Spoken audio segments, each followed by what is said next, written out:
America और Iran के बीच जंग जारी है और लगातार हर बीतते दिन के साथ भीषण हो रही है।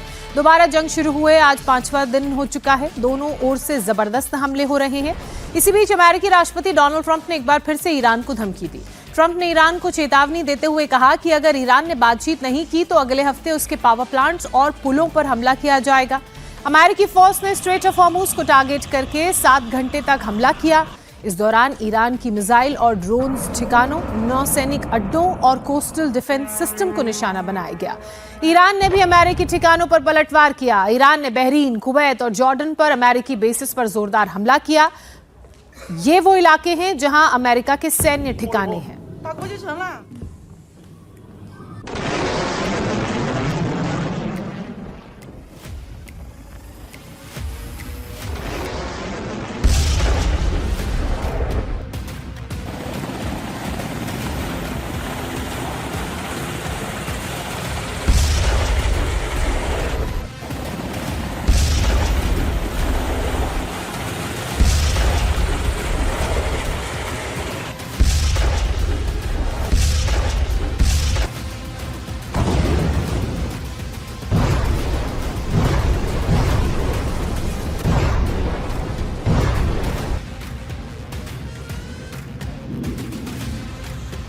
अमेरिका और ईरान के बीच जारी जंग और भीषण होती जा रही है।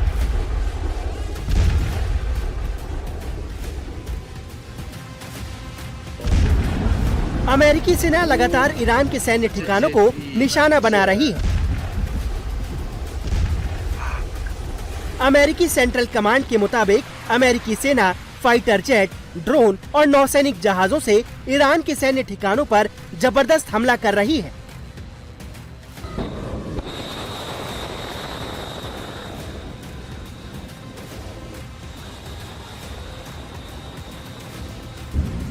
अमेरिकी सेना इन हमलों में ईरान के मिसाइल लॉन्च साइट, ड्रोन ठिकाने और नौसैनिक अड्डों को निशाना बना रही है।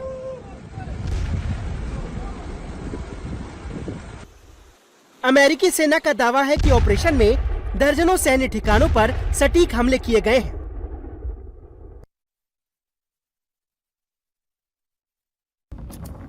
दक्षिणी ईरान के कई हिस्सों में लगातार 5वें दिन अमेरिकी एयर स्ट्राइक जारी है। दक्षिणी ईरान के तटीय शहर सिरीक समेत कई इलाकों में हवाई हमले किए गए हैं।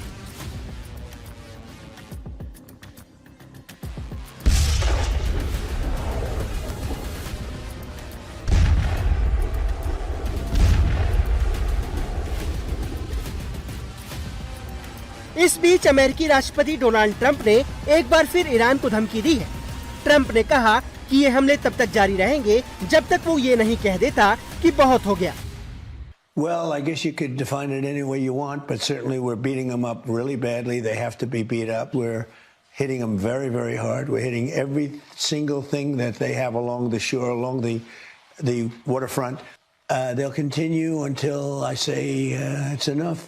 I mean, they'll continue. They've been, the word the military likes to use is degrade. They've been degraded to a very low level. We're going to hit them very hard tonight. We're going to hit them very hard tomorrow night. We're going to hit them very hard the night after. And then next week it gets really bad for them because next week comes the power plants. Next week comes the bridges. We're going to knock out all their power plants. We're going to knock out all their bridges unless they get to the table and negotiate. इसके साथ ही Trump ने Iran पर और हमले तेज करने की चेतावनी दी है। ट्रंप ने कहा कि अगर ईरान बातचीत के लिए तैयार नहीं होता तो अमेरिकी सेना अगले हफ्ते में पावर प्लांट और पुलों को निशाना बनाना शुरू कर देगी। ट्रंप ने कहा कि बेहतर होगा कि ईरान डील कर ले, वरना उसके पास कुछ नहीं बचेगा।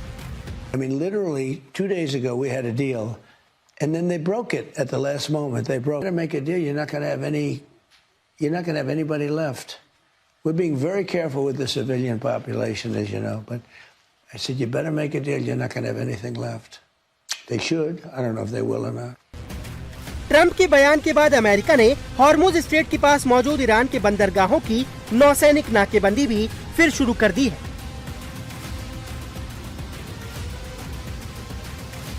बुधवार को अमेरिकी सेना ने ईरान के ग्रेटर तुम्ब आइलैंड पर एक के बाद एक कई जोरदार हमले किए।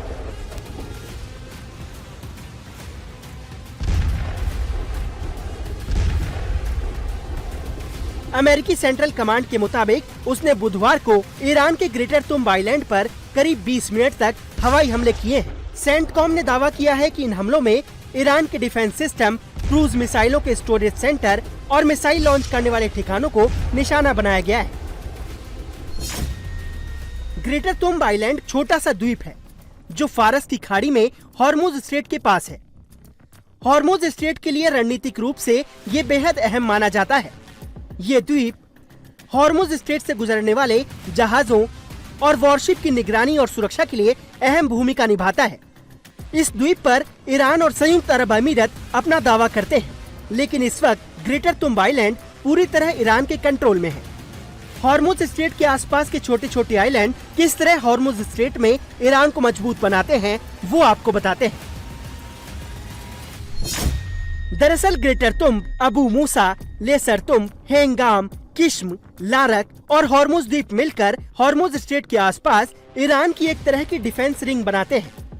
इन द्वीपों की मदद से ईरान समुद्री गतिविधियों पर नजर रख सकता है और जरूरत पड़ने पर सैन्य कार्रवाई भी कर सकता है। अमेरिका के इन हमलों में ईरान को भारी नुकसान हुआ है। ईरान सरकार की तरफ से दावा किया गया कि अमेरिकी ताज़ा हमलों में 30 से ज्यादा नागरिकों की मौत हुई है, जबकि 260 लोग घायल हुए हैं।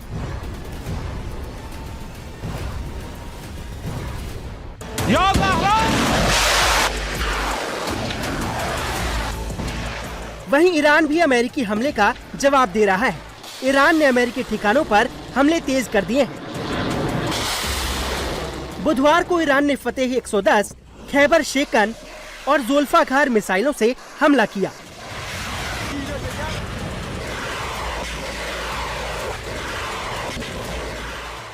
IRGC के मुताबिक अमेरिकी हमले के जवाब में ईरान ने अमेरिका के command and control centre, naval support management centre, हथियारों के गोदाम और फ्यूल टैंक तबाह कर दिए हैं।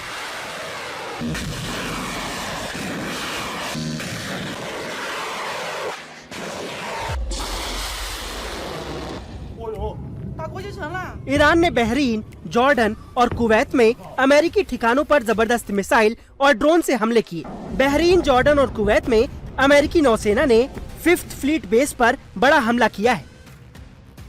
बुधवार को ईरान ने कतर के अल उदीद एयरबेस पर जबरदस्त हमला किया। इस हमले में अमेरिकी सेना के एक वेयरहाउस को भी भारी नुकसान होने का दावा किया जा रहा है। ईरानी मीडिया ने इस हमले का एक वीडियो भी जारी किया है। अल उदीद अमेरिका का पश्चिम एशिया में सबसे बड़ा सैन्य अड्डा है। जॉर्डन के आसमान में ईरानी मिसाइल गरज रही हैं। ईरान जॉर्डन में अमेरिकी नेवल के अड्डों को टारगेट कर रहा है।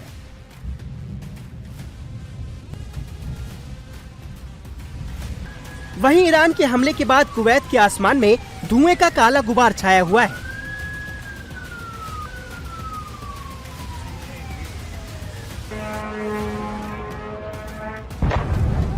ईरान ने दावा किया है कि उसके एक ड्रोन ने कुवैत में अमेरिकी सेना के गोदाम को निशाना बनाया। वहीं ईरान में अमेरिकी राष्ट्रपति ट्रंप का विरोध भी जारी है। ईरान की राजधानी तेहरान के एंगिलाब चौक पर एक बिलबोर्ड लगाया गया है, जिसमें अमेरिकी राष्ट्रपति डोनाल्ड ट्रंप को ताबूत में लेटे दिखाया गया है। बोर्ड पर लिखा हुआ है, हम ट्रंप को मार देंगे। एंगिलाब चौक को ईरान में क्रांति चौक कहा जाता है। इसी चौक पर ईरान के सुप्रीम लीडर रहे अयातुल्ला अली खामनेई की एक नई मूर्ति भी लगाई गई है।